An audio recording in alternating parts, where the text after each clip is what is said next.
Josh, I just want to talk to you about how this came about, how you and Demario Davis linked up and have kind of been all around the country, you've been telling me. So first of all, how did you get into contact with Mayor Brown and have some of those first conversations? Well, Maddy, thank you for having me. I think this is the first official time I'm being in Buffalo and getting interviewed, so everybody been wanting Welcome to the team. So thank you so much. I'm truly appreciative. But meeting and connecting with Mayor Brown is we went through our team, Buffalo Bills, Brandon Bean, and the coordinator of the PR director, Derek. He pretty much hit us up, and I let them know that what I was doing and how I was on my 5-city, 6-day tour of going to different cities and pretty much trying to implement change and doing what I can do as one of the public leaders in my community to go out and outreach and help the community in those cities to try to find a way to bridge the gap between the police force and the government systems that's in those cities to the community. And if I can be a liaison to try to bring them to the table and have a conversation of dialogue that is not contentious, but you never know when those meetings happen. Right. If they are or not, because it's people's true feelings, that something can become a resolve in those meetings. And, you know, this was the first time I actually can say that we were making headway in solid ground. From 2 cities that we went previous, it's just, meeting with one side or will they meet with the other side. But have they came together like they are here in Buffalo? They haven't. So I can honestly say, meeting Mayor Brown and what what he's charged with doing and how effectively he's been in that, I can say it is very much so respectable and it's moving forward to the solutions of the problems that are happening. And you can do nothing but commend him on that. Now, speaking to him or knowing what it is that everything's taking place, I don't. But guess what? The people are going to charge him with that. And I will be helping now that we're a Buffalo Bill. Yeah. So that's exciting. That truly is. And to have a mayor like him who listens, who actually wants to meet with the people, because a lot of people don't. Right. But they say they do. But we are the ones that's on the ground who's seeing it firsthand. And so, that is truly commended to him. Being on the ground and doing the 6 cities in 5 days with Demario Davis, how did this idea form? How did you and Demario link up? Because you guys haven't played together before on the same team. So how did that bond start to form as well? Well, he's been a brother of mine since we came into the league, man. We was young chaps, way down here, not an acorn really. We kind of came in New Jersey, believe it or not. I forgot, Parisi's Speed Academy, where we both came in and we worked out and was ready to go to the league. And we wasn't as tight as we are now, but we always had something within us that actually wanted to push each other to be stronger and be better. And through the years, we just, was there's a solution. There's problems in the world that a lot of people turn a blind eye to that wouldn't go out there and serve. We took up the mantle and we went out and did what we could. Use our own resources and did everything we could in the community to bring light to the issues that was there.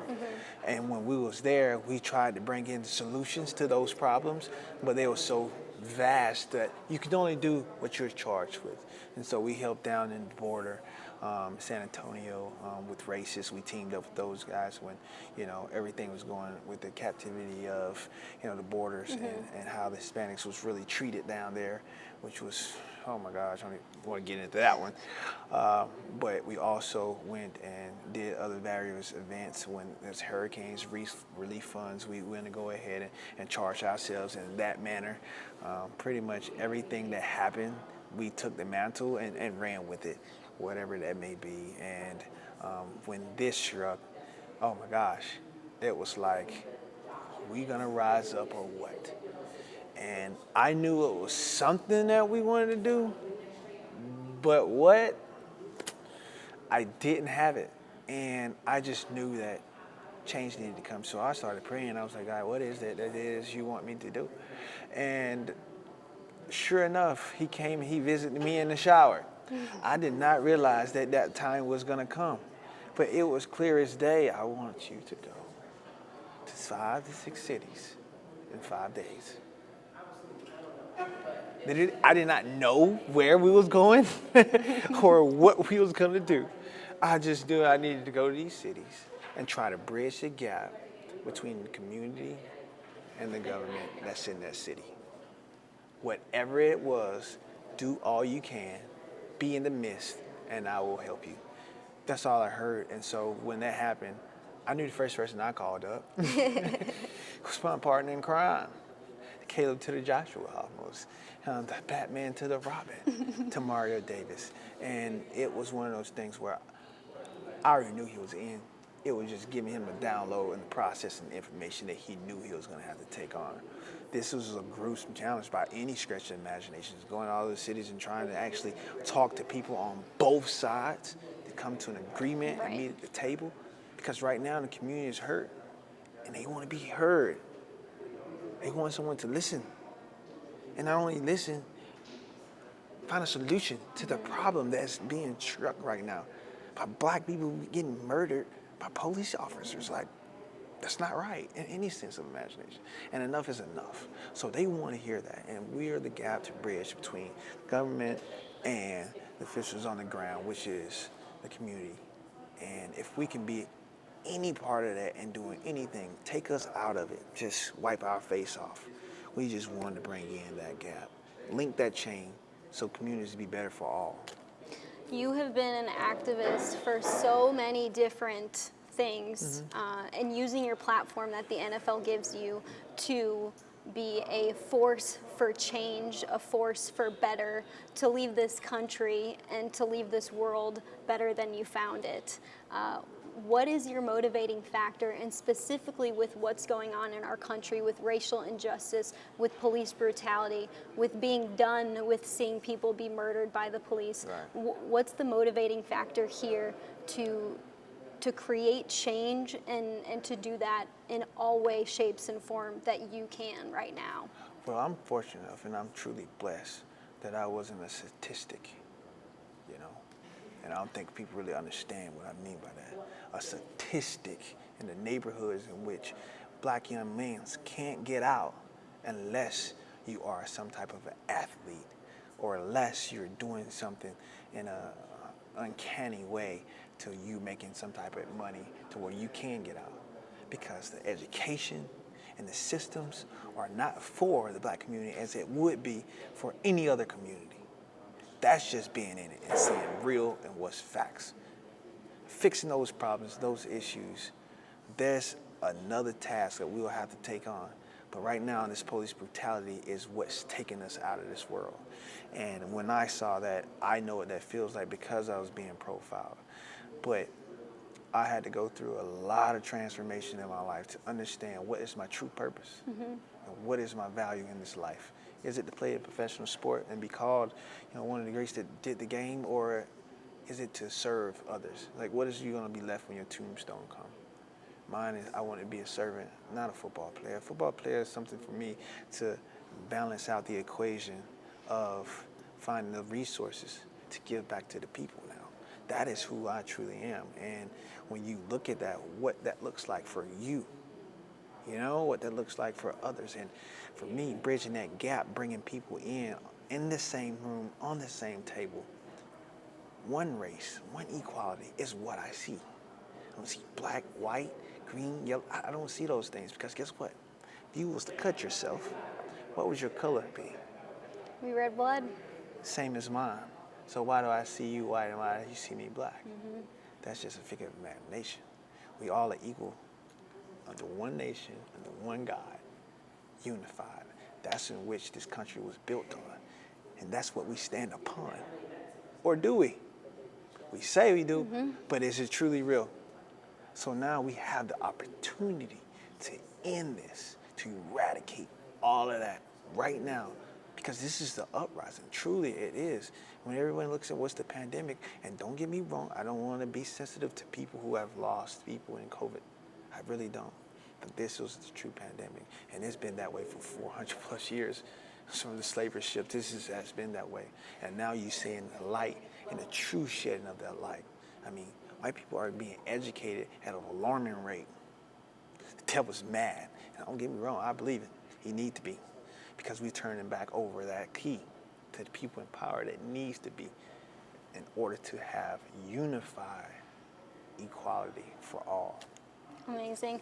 Josh, I have a couple more questions for you. Don't want to keep you too long, but Maddy Glab here with Josh Norman. If you are just joining in, we just heard from Mayor Byron Brown. He is announcing several different police reforms that will go into effect immediately following a lot of protesting from the horrific murder of George Floyd at the hand of an ex-police officer. And Mayor Brown said this is just the beginning of a lot of reform here in Buffalo. And Josh, you said that you've been to a few cities already to bridge the gap between the government and the people and to help create change, help create a community that is for all people, not just one race.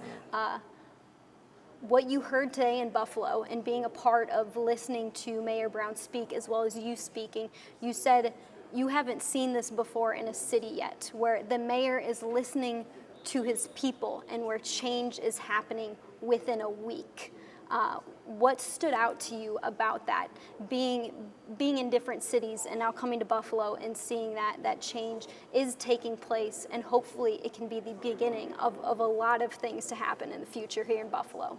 Right, and I think the case where George Floyd was murdered on TV, you look before then, he was shot, shotgun, the two white guys. Before that, black people was tired. They rallied, but was it enough to get that push? Well, Michael Floyd got took out by the cop with a senseless, degrading act by putting his knee on his neck. And Michael Floyd was calling out for his mama. That touched not just you and me, it touched everybody in the world who was watching and listening to that. You couldn't deny that a crime was committed on national television for everybody to see. That right there, along with being pinned up in the house with the pandemic and everybody, they're going to rise. It was nothing that was going to stop that from happening. It was God ordained. I would say 2020 has been a real dark spot for a lot of people, man. It really has been. But hindsight 2020, has it? Has it? Has black people really, truly, honestly got this moment? Since when? Since Martin Luther King was free? I have a dream that one day, is this the day that dream come true? I ask my fellow people, is that? I ask everyone watching, is that day this year? It's today, it's tomorrow, it's this week. You tell me. But I can tell you one thing, magical things are happening in 2020. Hindsight 2020, I look at it at both sides of the view. Yeah, we lost people, but man, what we're gaining is evolution of one race. What better than that? People looking the same. I don't have to turn on my TV and look at, commercials of just one race all the time. I can see equality in that. I can see equality in Fortune 500 companies.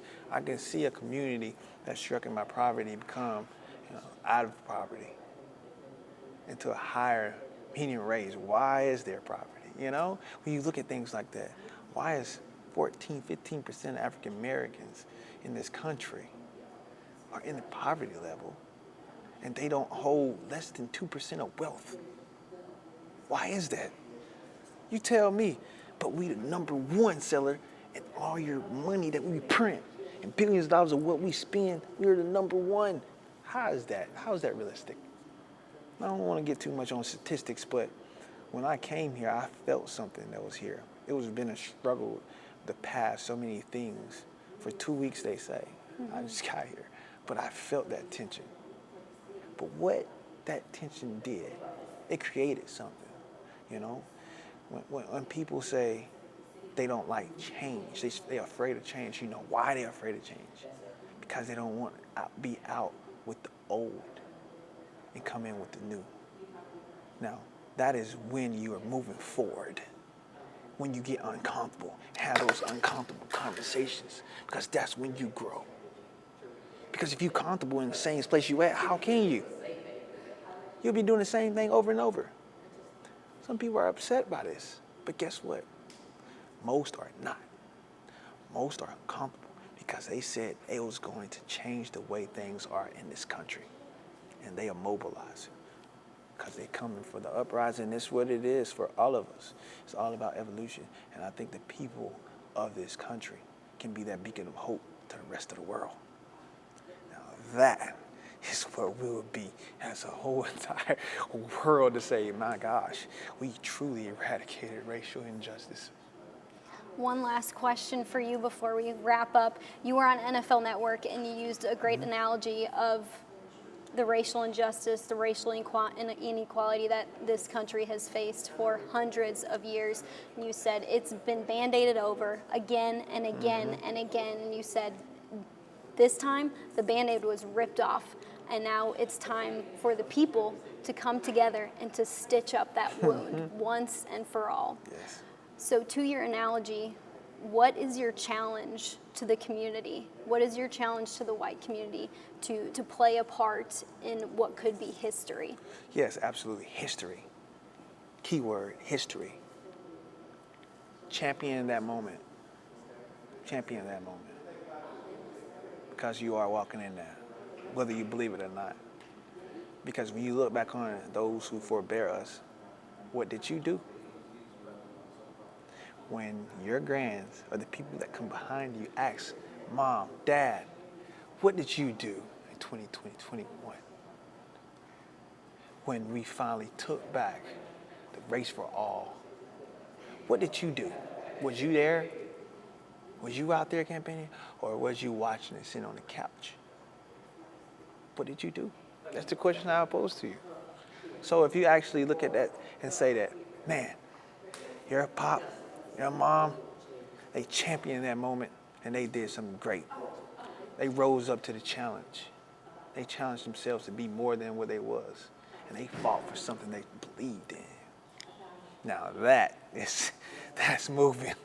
That's moving mountains. And literally when I look at it, it's something that, far too long have we not been in the mindset of unity. But now we have that opportunity. And that is what I meant by ripping off that Band-Aid. Because far too long have we been oppressed and been held down by this injustice. So now we have the time to suture it up. And we have the doctors. The doctors are you, me, and the police officers, and the city, and the government.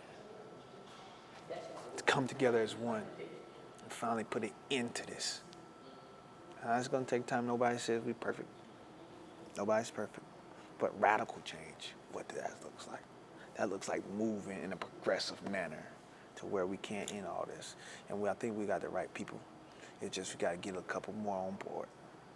Awesome. Josh, thank you so much for your time. Thank you. Amazing words. We are so happy you are part of this Buffalo community. I cannot wait to see you at One Bills Drive. I know a lot of our fans are feeling the same way. So thank you so much for this time. I really appreciate it. Thanks so much, man. I'm ready to rock. That's for sure.